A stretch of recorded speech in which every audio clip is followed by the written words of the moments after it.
성도님들 안녕하십니까? 한 주간 잘 지내셨습니까?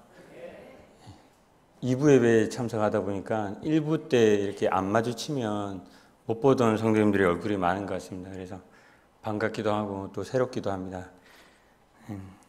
말씀을 들어가기 전에 제가 얼마 전에 들었던 예화도 아니고 한 예인데, 인생에 관한 예인데 너무 공감이 되어서, 또 아까 우리 사회자인 나경영님께서 얘기하셨던 그 나이가 들어가니까 또 기억 안 난다는 이런 것들 다 포함해가지고 나이에 관한 이런 것입니다.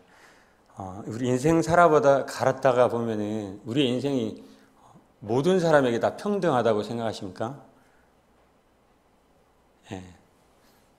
뭐 공감하시는 분도 있고, 지금은 안 평등하니까 안 평등하다고 생각하시는 분들도 계시겠지만, 어떤 분은 우리의 인생이 나이가 들어가면 들어갈수록 평등해진다고 합니다. 그래서 어떻게 평등해지냐 이렇게 얘기하잖아요. 나이대별로 40세가 되면 지식이 평등해진다고 합니다. 지혜가 아니고 지식입니다. 배운 것들이 40이 되면 어느 정도 다 너나 나나 다 비슷하게 이런 수준으로 비슷해진다고 합니다. 그리고 50살이 되면은 인물이 평등해진다고 합니다. 저는 아직 10년 더 기다려야 되는데, 인물이 평등해지려면 하여튼 다른 사람과 내 인물이 별로 차이가 안 난다고 합니다. 50살이 되면. 60살이 되면 뭐가 평등해질 것 같습니까? 이건 제가 얼마 전에 체험도 하고 계속 공감하던 내용이었습니다. 엘리베이터를 탔는데 어떤 할머니가 제가 타는 것을 보고 할아버지를 막 뭐라 그러는 겁니다. 자기도 운동 좀 하라고 막 뭐라 그러는 겁니다. 여기 이 사람 뭐라고 했는데 저 아무 말도 안 하고 그냥 타기만 했는데, 이 사람 뭐라고 운동 얼마나 해가지고 운동 많이 하지요 이렇게 하길래 좀 합니다 하니까, 바라고 운동을 해야 된다고 하니까 할아버지가 계속 꾸지람을 듣고 있는 겁니다. 60살이 되면 성별이 평등해진다고 합니다. 할아버지 할머니 지나갈 때 보면 보통 이제 젊을 때는 남자들이 어깨를 펴고 가는데, 이제 나이 들어가는 모습을 보면 남자들이 쭈그리고 가고 할머니들이 어깨 펴면서 계속 툭툭 치면서 가거나 이렇게 뭐 물건을 할머니들이 들고 가는 모습을 많이 보고 있죠. 60살이 되면 성별이 평등해진다고 합니다. 70살이 되면 건강이 평등해진다고 합니다. 건강이. 그래서 건강한 사람이나 안 건강한 사람이나 70살이 되면 그냥 다 평등하다고 합니다. 80살이 되면 뭐가 평등해지겠습니까? 재산이 평등해지다. 재산.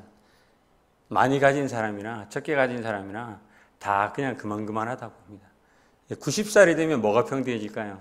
이때까지 뭐 하나님 은혜로 또 살면 감사한 일인데, 90살이 되면 산 사람이나 죽은 사람이나 다 평등해진다고 합니다. 이 이야기를 들었을 때 이제 평등에 대해서 생각해 보았습니다. 우리가 평등하다는 것은 참 감사한 일인데, 정말 우리에게 이 평등에 대해서 감사한 일이 있습니다. 무엇인가 하면 하나님 앞에서 모든 죄인은 다 평등하다는 사실입니다. 그것만큼 감사한 일이 없습니다. 만약에 하나님 앞에서 누군가가 어떤 것에 의해서 차별을 받는다라고 하면 우리 가운데 하나님 앞에 설 수 있는 자들이 얼마나 있겠습니까? 그런데 하나님 앞에서는 모든 죄인은 다 평등하지만 우리의 믿음으로 구원을 얻을 수 있다는 이 사실이 너무나 감사가 되는 그런 예화였던 것 같습니다. 물론 오늘 이 예화는 오늘 본문 주제하고는 아무 상관이 없습니다. 그냥 공감이 되어서 나누고 싶어서 나눈 말씀입니다. 오늘 본문은 열왕기서에 나와 있는 말씀을 가지고 같이 교제를 나누기를 원합니다. 우리가 열왕기서를 읽다 보면은 왕들에 대한 평가들이 기록되어 있는 것을 읽게 됩니다. 이제 긍정적인 평가가 나올 때는 누구의 이름이 나오는가 하면 다윗의 이름이 나옵니다. 그래서 그의 조상 다윗과 같이 여호와의 보시기에 정직하게 행하였다, 뭐 이런 식으로 해서 다윗과 같다 이런 표현들이 나오고, 그리고 만약에 아니면 다윗과 같이 아니하니 이런 평가가 나옵니다. 그리고 부정적인 평가로는 또 등장하는 인물 이름이 하나 있는데 여로보암입니다. 그래서 그가 여로보암의 길로 행하며 여로보암의 집과 같이 이렇게 평가하면 부정적인 평가입니다. 이렇게 다윗이나 여로보암과 같이 사람에 대한 이 기준을 두고 이 평가한 것 말고 어떤 왕이 한 어떤 행위를 가지고 평가되어 있는 것이 있는데, 그것이 바로 오늘 주제가 되는 산당입니다. 산당에 대해서 들어보셨겠지만 오늘은 이 산당을 주제로 우리 신앙생활을 한번 되돌아보고 오늘을 살아가는 우리 그리스도인들에게 올바른 신앙을 위해서 하시고자 하는 말씀에 대해서 교훈을 얻기를 원합니다. 오늘 말씀 제목은 신당 신앙생활을 청산하라는 제목으로 같이 교제를 나누기를 원합니다. 열왕기하 12장 2절 3절 찾아서 읽어보겠습니다.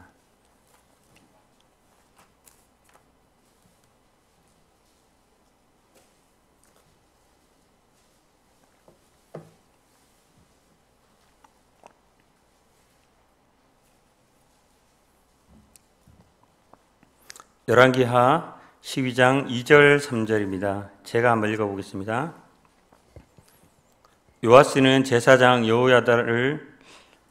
여호야다가 그를 교훈하는 모든 날 동안 여호와 보시기에 정직히 행하였으되 다만 산당들을 제거하지 아니하였으므로 백성이 여전히 산당에서 제사하며 분향하였더라. 그 다음 장을 넘기셔서 14장 3절 4절을 한번 읽어보겠습니다. 14장 3절 4절입니다. 아마샤가 여호와 보시기에 정직히 행하였으나 그의 조상 다윗과 같이 아니하였으며 그의 아버지 요아스가 행한 대로 다 행하였어도 오직 산당들을 제거하지 아니하였으므로 백성이 여전히 산당에서 제사를 드리며 분향하였더라. 오늘 본문에서는 처음에 읽은 요아스는 여호와 보시기에 정직히 행하였을 때 무엇을 하지 아니하였다고요? 산당은 제거하지 아니하였으므로 그 결과가 어떻게 됐습니까? 백성이 여전히 산당에서 제사하며 분향했다라고 기록하고 있습니다. 그리고 뒤에 읽은 14장에서는 누가요? 여호와 보시기에 어떻게 했다고요? 정직히 행하였으나 그의 조상 다윗과 같이 아니하며 또 어떤 얘기가 나옵니까? 오직 산당들을 제거하지 아니하였으므로 백성이 여전히 산당에서 제사하고 분향했다라고 기록하고 있습니다. 방금 읽은 본문은 이 유다 왕국의 8대 왕 요아스와 그의 아들 9대 왕 아마사에 대한 평가입니다. 이 두 왕에 대한 공통된 평가는 무엇인가 하면은 여호와 보시기에 정직하게는 행하였습니다. 그러나 무엇을 하지 않았다? 산당을 없애지 않았다는 것이 공통점입니다. 이 성경에서는 이 두 왕을 제외하고 이 유다의 선한 왕으로 기록되어 있는 8왕 중에서 이 두 왕을 제외하고 나머지 6왕에 대해서 동일하게 이와 같이 평가하고 있습니다. 그들은 모두 다 산당을 제거하지 않았다는 그 평가를 성경에서는 기록하고 있습니다. 그러면 도대체 이 산당이 무엇이길래, 산당이 어떤 의미가 있길래 이것을 제거하지 않은 것을 왕에 대한 평가 요소로 두고 성경에 이렇게 기록하고 있을까요? 한번 살펴보겠습니다. 산당이란 무엇인가? 이 산당은 한자로 매산자에다가 집당자를 쳐서 산에 있는 집이다라는 뜻입니다. 영어로는 high place, 높은 곳에 있다, 높은 곳이라는 뜻입니다. 우리나라에도 옛날에 이런 산에 이 산신을 모시는 집들을 다 있었죠. 그걸 뭐라고 하죠? 2부에서는 잘 모를까? 1부에서는 다 아실 것 같은데 산신당이라고 하죠. 산신당. 모르시는 건지 아시는지 잘 모르겠지만 일단 안다고 생각하고 산신당이라고 했습니다. 근데 그것을 줄여가지고 산당이라고 하죠. 신자를 빼고 신들을 모시는 그런 집 같은 그런 장소입니다. 이 히브리어로 이 원어를 찾아보면은 바마라고 기록되어 있습니다. 바마. 이 역시 뜻하는 것이 높은 곳이라는 뜻입니다. 높은 곳. 그런데 이것을 원어로 이렇게 추적해서 원어 어근까지 찾아가지고 이렇게 보면은 어떠한 목적을 가지고 높은 곳에 올라가는 것을 포함해서 이 바마라는 이 단어를 사용하였다고 합니다. 이 산당의 특징은 높은 곳에 푸른 나무 아래 이렇게 지어져 있다고 합니다. 성경은 이 산당에 대해서 어떻게 기록하고 있는가 하면 이스라엘이 이 가나안 땅에 들어가기 전에 그 가나안 땅에 산당들이 있었습니다. 그래서 이 산당들이 있어서 이 가나안에 사는 이 거민들은 이 산당에서 자신들이 섬기고 있던 바알신과 아세라 신들을 이 산당에서 섬기고 있었습니다. 그래서 여기서 이 이방 신들을 섬기면서 여기서 온갖 음란한 행음들을 행하면서 이방 신들에게 제사를 드렸던 장소입니다. 그리고 심지어는 여기서 자신의 자녀를 제물로 드렸던 그런 장소이기도 합니다. 엄청난 현란한 그런 퍼포먼스 같은 것들이 이루어지면서 이방 신들에게 제사가 드려졌던 곳이 바로 이 산당이었습니다. 그런데 하나님께서 이 가나안 땅을 정복해 가는 이스라엘 백성에게 이 산당을 어떻게 하라고 명령하셨습니다. 어떻게 하라고 명령하셨는가 하면 민수기 33장 51절부터 52절에, 그 다음에 신명기 12장 2절부터 3절에 이 산당을 헐어버리라고 얘기하고 있습니다. 그리고 파멸하라라고 기록하고 있습니다.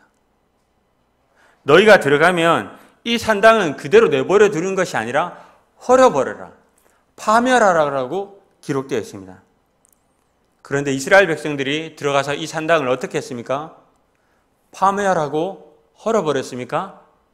그렇게 했다면 방금 우리가 처음에 읽었었던 이 왕들에 대한 평가의 기록들이 그렇게 기록되어 있지 않겠죠. 모두가 다 헐었거나 파멸했다고 기록하고 있겠죠. 그러나 그렇게 되어 있지 않고 없애지 아니하였다라고 기록하는 거 보면 결국 이 산당은 이스라엘 백성들과 계속해서 함께 해왔다는 겁니다. 그런데 특이한 상황으로 우리가 이제 생각해 보아야 될 것이 이 산당이 한시적으로 허용되었습니다. 언제까지 허용되었느냐? 솔로몬에 의해서 성전이 완전히 건축되기 전까지는 이 산당에서 예배 드리는 것이 허용되었습니다. 그래서 이 솔로몬 왕도 어떻게 했습니까? 기브온 산당에서 하나님께 1000번제를 드렸습니다. 이 기브온 산당 사진을 보면 엄청 넓은 공간입니다. 이 산당 중에서 좀 큰 공간이어서 솔로몬 왕이 1000번제를 드리기 아주 적합한 그런 장소였겠죠. 그래서 거기서 제사를 드렸습니다. 하나님께서도 그 제사를 받으셨습니다. 없애라고 했지만 한시적으로 하나님께 드릴 이 예배의 공간이 완성되어지기 전까지, 하나님께서 이 중앙에 이 성전을 지어서 하나님께 나아오라고 한 그 공간이 완성되기 전까지는 이 하나님께서 헐어버리라고 한 이 산당 제사가 허용되었습니다. 그러나 우리가 간과하면 안 되는 사실이 있습니다. 이때 이 산당 제사에서는 우상 숭배 제사가 함께 행해지지 않았습니다. 여기에는 우상 숭배가 없었습니다. 하나님께만 드리는 온전한 제사가 있었습니다. 그러나 이 하나님께서 명령하신 이 장소가 완성이 되어지 않았기 때문에 한시적으로 이 산당 제사가 허용되었던 것입니다. 그런데 이 산당 제사가 이제는 폐하여져야 되는 그 시점이 있지 않습니까? 그게 언제입니까? 솔로몬이 성전을 완전히 완성하고 난 다음부터 이제 산당 제사가 폐하여지고 없어져야 되잖아요. 그런데 그 솔로몬이 이 성전을 완성하고 난 이후에 산당 제사가 어떻게 되었습니까? 더 활발해지고 왕성해졌습니다. 왜 그럴까요? 누구 때문일까요? 여러 가지 이유가 있겠지만 성경을 통해서 한번 그 이유를 한번 찾아보도록 하겠습니다. 열왕기상 11장 6절부터 8절입니다.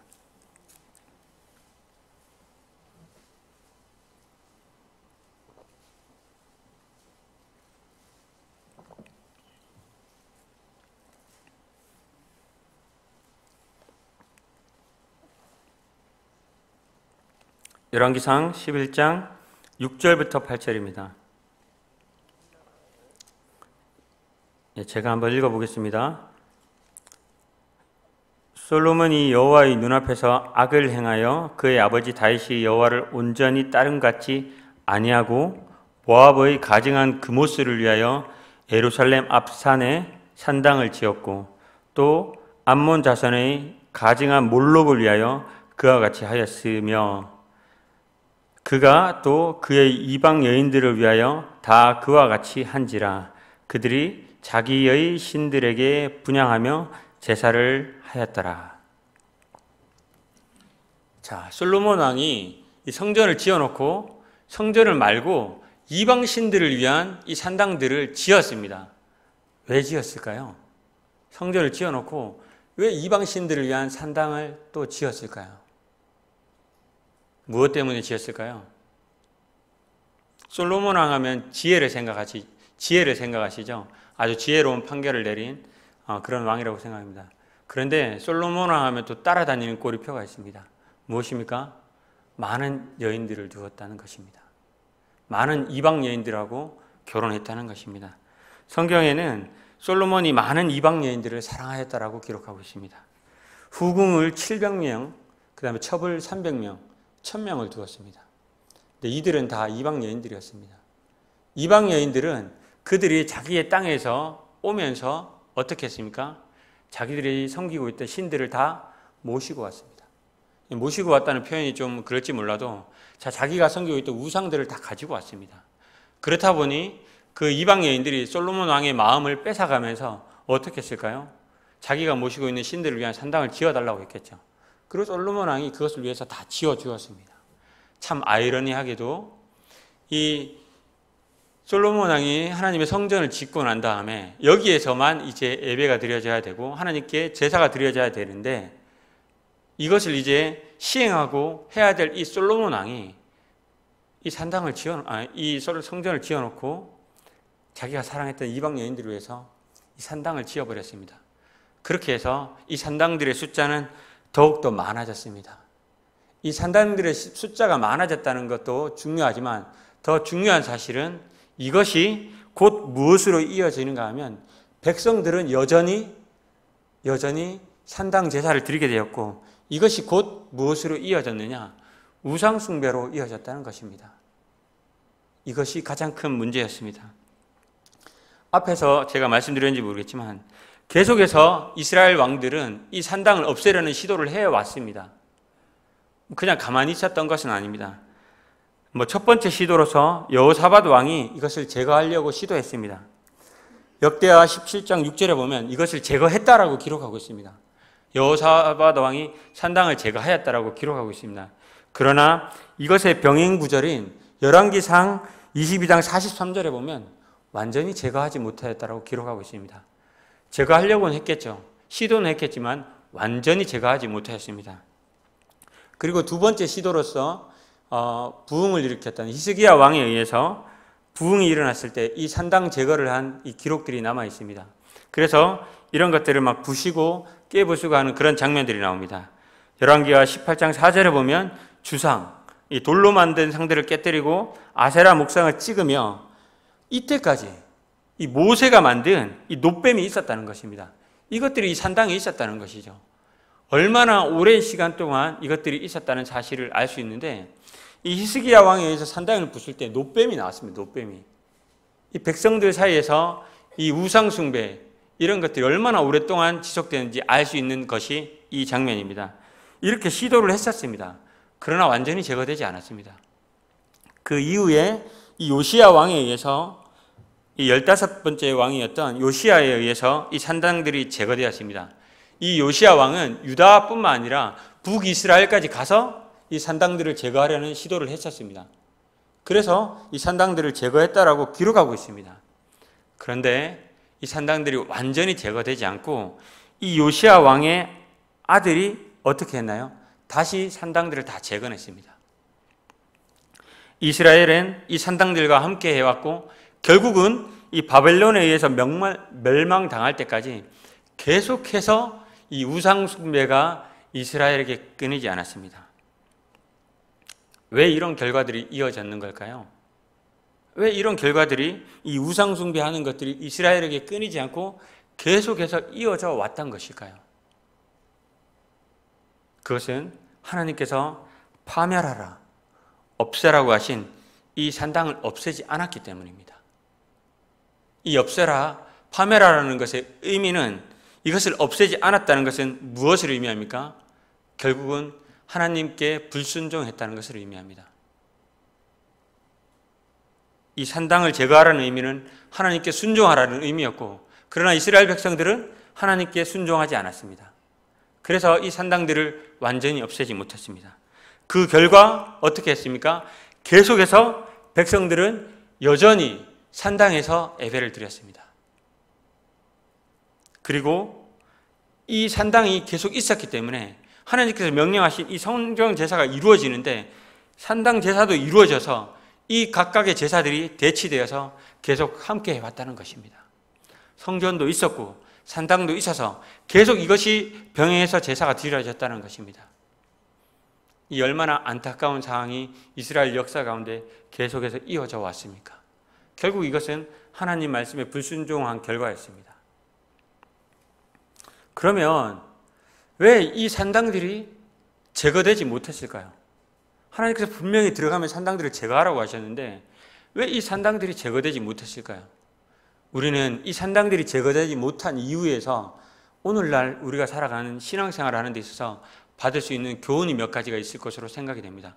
특별히 이 코로나 시대를 살아가는 우리에게 이 주어지는 교훈이 있을 것이라고 생각됩니다. 이 이유를 알기 위해서는 당시 이스라엘의 시대적 상황과 그들이 가지고 있었던 생각들을 한번 생각해 보아야 되는데, 그것을 통해서 이 산당들을 없애지 못한 이유에 대해서 살펴보면 세 가지로 한번 생각해 볼 수 있습니다. 그 첫 번째가 편리한 신앙생활을 위해였어요. 왜 편리했을까요? 하나님께서 이스라엘 백성에게 명하신 곳이 있었습니다. 신명기 12장 1절부터 14절에 보면 이 하나님께서 성전이 건축되면 거기에 와서 이제 예배를 드리고, 그 전에 하나님께서 명하신 장소로 나와서 예배를 드리라고 했습니다. 자, 그러면 거기에 나와오려면 어떻게 해야 됩니까? 애를 써서 나와야 됩니다. 그 장소로. 그런데 이것은 어떻게 생각해 보면 어떻습니까?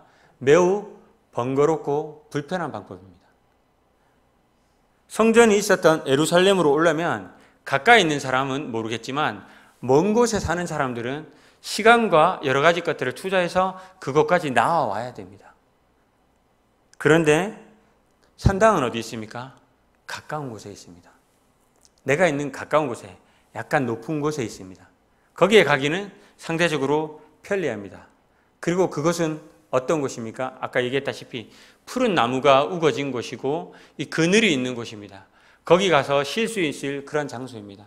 그리고 그곳에 가면 볼 것들이 많습니다. 이방신들에게 행해졌던 그런 퍼포먼스 이런 것들이 많이 있었기 때문에 볼 것들도 많고 얼마든지 가면 즐길 수 있는 그런 장소였습니다. 그런데 그것을 없애라고 했고 이 성전에 나오라고 했습니다.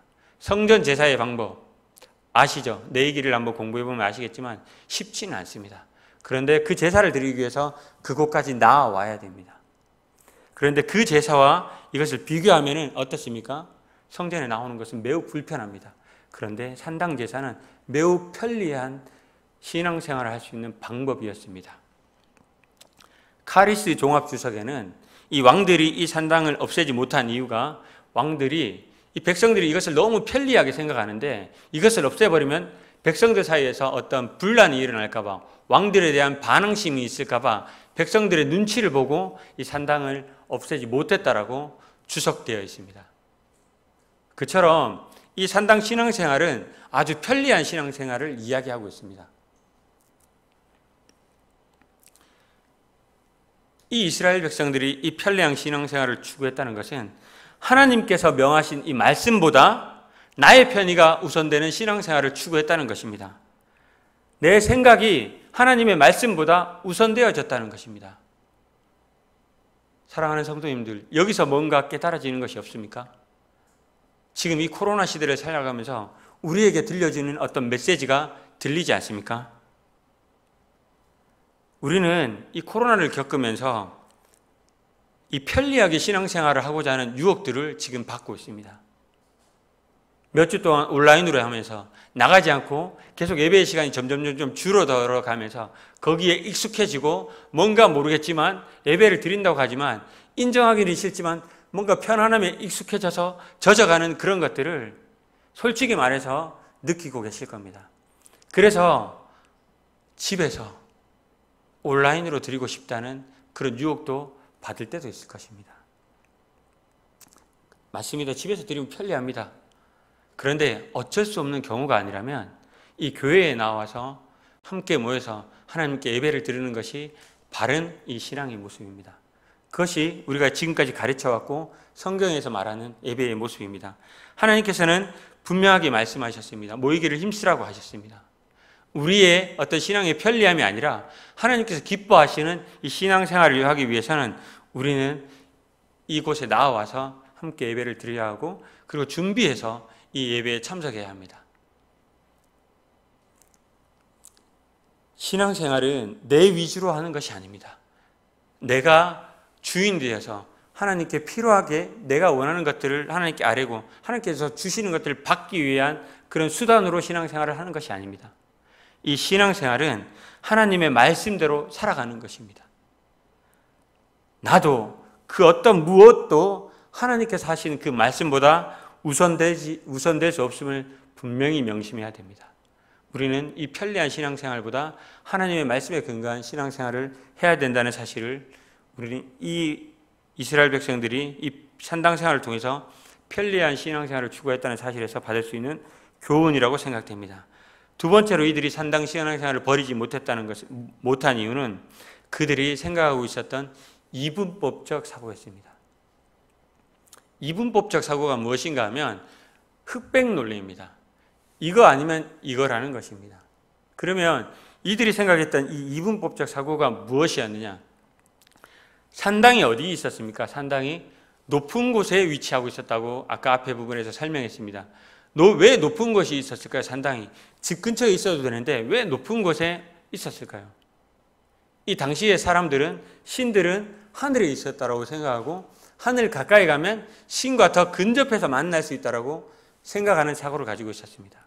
그래서 높은 곳에다가 당을 짓고 거기서 신들에게 예배를 드리면 좀 더 자기가 이야기하는 예배 드리는 것들이 신들이 더 잘 받게 되고 신들과 더 교통할 수 있다는 그런 사고를 가지고 있었습니다.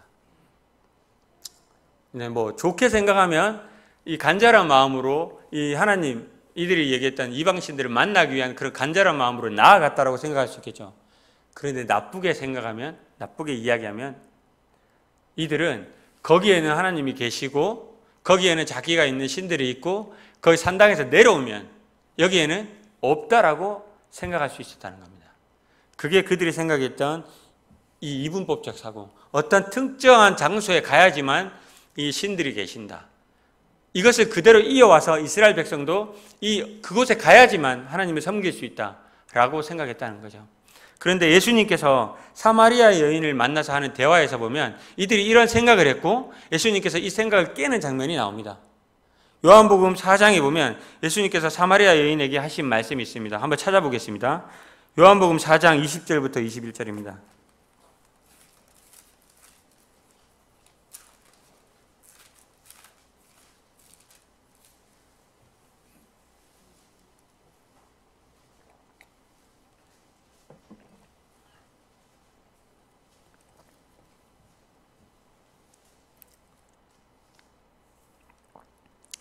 (4장 20절입니다) 우리 조상들은 이 산에서 예배하였는데 당신들의 말은 예배할 곳이 예루살렘에 있다 하더이다.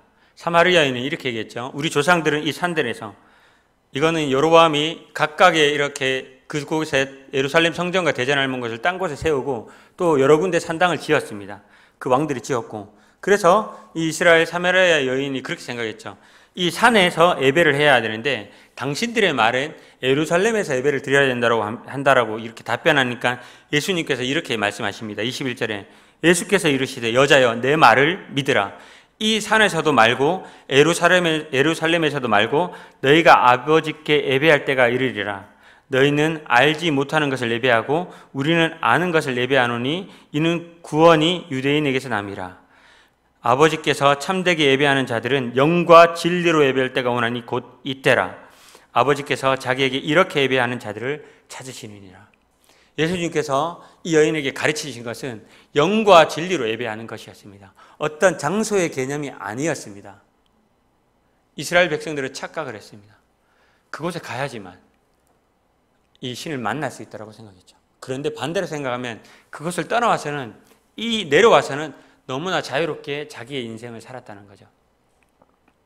이것이 그들이 생각했던 이분법적 사고라고 말씀드릴 수 있습니다. 그런데 예수님께서는 그것도 이것도 아닌 신령과 진정으로 예배드리는 것이 중요하다고 가르치셨습니다. 맞습니다, 성도님들. 이것이 우리에게도 동일한 가르침입니다. 오늘날 우리가 살아가고 있는 우리 성도님들 가운데 모두가 다 그렇지는 않지만 어떤 분들은 이 교회에 나와야지, 이 교회에서 성도들과 있으면 거룩한 장소, 거룩한 무리들과 함께 있으면은 마치 나도 거룩해지고 예배를 드리는 것 같다는 그런 착각 속에 빠지는 분들이 간혹 계십니다. 그런데 우리가 생각해야 될 것은 이것은 매우 위험하고 어리석은 생각입니다. 우리가 믿는 하나님은 어떤 장소 어디에도 계십니다. 교회에만 계시는 것이 아니라 내가 있는 집에도 계시고 내가 일하는 직장에도 계십니다. 내가 어디에 가든지 무엇을 하든지 그곳에 우리 하나님이 함께 계십니다. 그곳에서 내가 하나님을 예배하면 그곳에서도 하나님 기쁘게 우리 예배를 받으십니다. 그런데 특정 장소에만 있다고 생각하고 거기에서만 예배가 드려진다고 생각하면 용감한 우리의 행동을 용감하게 만듭니다. 집에서 우리의 행동을, 직장에서 우리의 행동을 아주 용감하게 만듭니다. 때때로 그 용감함이 우리에게 죄를 짓게 만듭니다. 그것은 잘못된 이분법적인 사고에서 나오는 그런 생각들입니다. 이것은 매우 위험한 생각입니다. 하나님은 무소부재하십니다. 어디에든지 계십니다. 우리가 그곳에 어디에 있든지 우리가 하나님을 우리의 중심에 두고 하나님을 예배해 드릴 때 하나님께서는 우리의 예배를 받으십니다. 그것을 명심하고 우리 삶 가운데서 늘 이 예배가 드려지는 그런 삶을 사는 우리 성도님들이 되었으면 좋겠습니다. 마지막으로 이 세 번째는 이들이 산당을 없애지 못했던 이유는 이 혼합적 신앙생활을 했었기 때문에 이 산당을 없애지 못했습니다. 이들은 산당에서 하나님을 예배했습니다. 그런데 중요한 것이 무엇입니까? 이 산당에서 하나님도 예배하고 그리고 그들이 이 이방신들을 섬겼던 그 이방신들도 그 장소에서 같이 예배를 드렸습니다. 블레셋 사람들이 하나님의 궤를 이렇게 탈취했을 때 하나님의 궤를 어디에다 두었습니까? 어디에다 두었나요? 다곤 신전에 두었습니다. 다곤 신전에. 왜냐하면 이 궤도 거룩하고 뭔가 신을 모시는 거기 때문에 둘 장소를 어디에다 두지 않고 신전에다 두었다는 것입니다. 이들의 머릿속에는 이 다신, 혼합신, 하나님도 신이고 그들이 믿었던 바알, 아세라, 다곤 다 신이었습니다. 누군가가 자기에게 뭔가 혜택을 주면 그냥 다 섬길 수 있는 신들이었습니다. 이것이 이 산당 신앙, 이 산당의 이러한 국면이었습니다. 이들은 산당에서 하나님만 믿고 섬겼다는 것이 아니라 가나안의 이방신들도 함께 섬겼습니다. 대표적인 다신을 믿고 있는 이 종교가 무엇인지 아십니까? 힌두교입니다. 힌두교. 그래서 힌두교를 믿고 있는 인도나 이런 데 가서 선교를 하면 정말 선교가 쉽게 이루어진다라고 이야기를 들으셨죠. 선교사들이 가면 복음 전하면 다 받아들인다고 합니다. 물론 이 복음을 다 믿는 것은 아닙니다. 교회에 몇 시까지 나오라고 하면 온다고 합니다. 그런데 약간 늦어서 물어보면은 왜 늦게 왔냐고 물어보면 뭐라고 합니까? 아침에 다른 신들에게 예배 드리고 또 나와온다고 시간이 좀 늦었다라고 이야기합니다.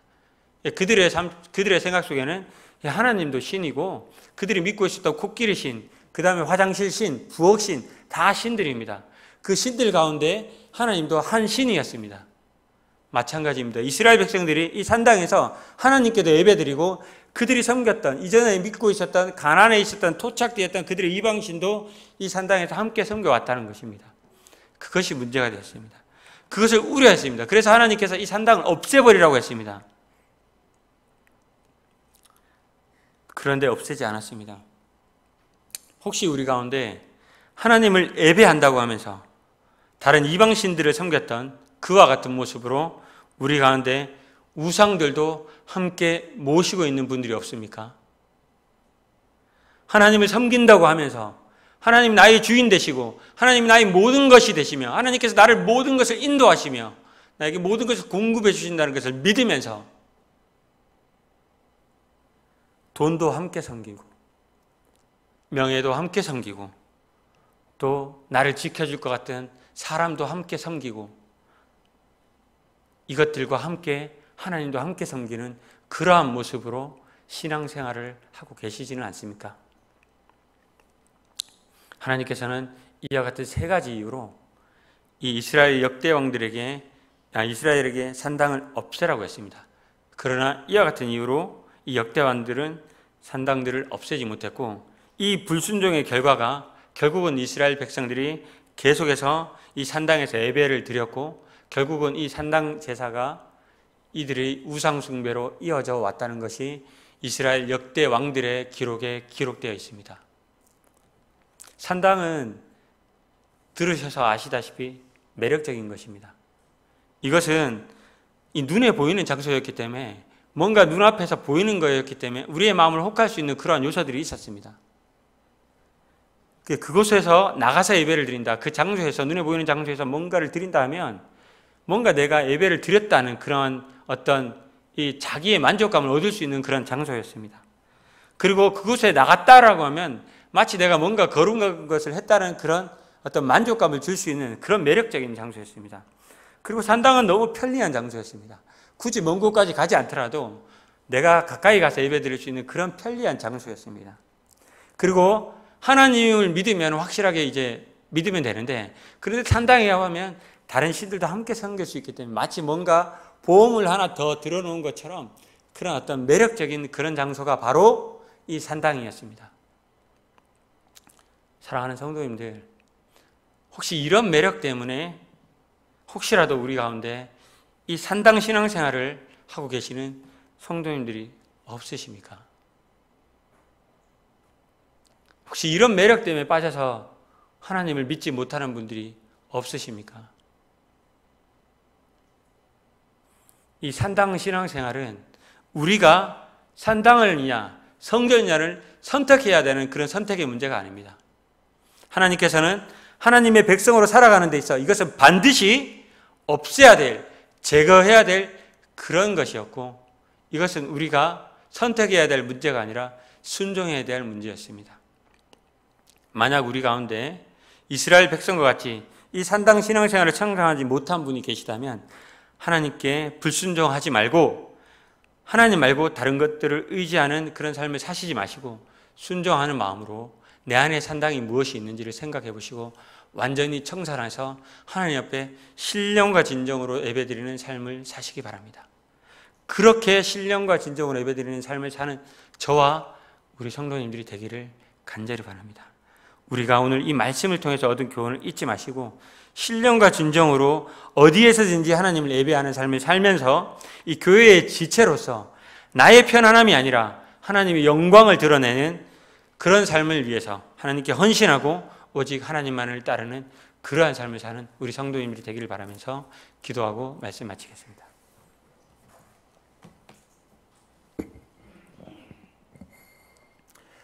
은혜로우신 아버지 하나님, 오늘 이 열왕기 하 말씀을 통해서 완전한 산당 생활을 제가 하지 못하고 하나님께 불순종했던 이스라엘을 통해서 교훈하여 주심을 감사를 드립니다. 혹시 우리 안에 혹시라도 이와 같은 산당들이 제거되지 못하고 그러한 신앙생활을 살고 있다면 말씀을 통해서 교훈을 받아서 완전히 이 신앙생활을 청산하게 하시고 하나님께 온전히 예배드리는 그러한 거룩한 삶을 사는 우리 팔공로 교회 성도들이 될 수 있도록 지켜주시고 인도하여 주시기를 원합니다. 주신 말씀에 감사를 드리며 이 말씀을 따라 사는 우리 성도들이 되게 다시 한번 도와주시기를 원합니다. 살아계신 예수 그리스도의 이름으로 기도드렸습니다.